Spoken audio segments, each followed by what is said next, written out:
Hello mga mamis, for today's video, bale 2-tiered cake yung gagawin ko. Pitit na 2-tiered lang to. Ang ilalim niya is nasa 6 by 6.5 yung height kinalabasan. Tapos 4.5 yata yung height niya na kinalabasan sa pangalawang layer. Pero ang binigay ko lang talaga na kay customer na size is 6 by 5 at saka 4 by 4. Kaya lang, syempre, na-size na natin siya. Tapos hindi ko na pinakita sa inyo kung paano ako nag-stock ng ng 2-tiered na yun. Hindi pa naman ako ganun ka-expert talaga sa paggawa ng mga 2-tiered cake kasi madalang na ako may order na cake. Tapos ito nga pala yung mga flour na yan.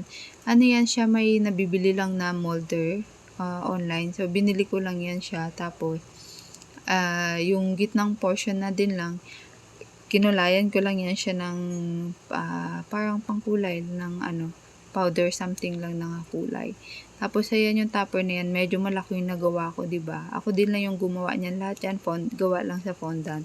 Tapos yung sa ibabang portion lang, ni-request kasi ni customer na may flower diyan sa baba.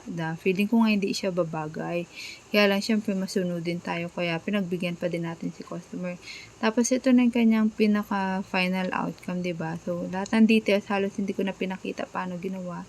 So yun lang mga mami, salamat sa inyo, paalam.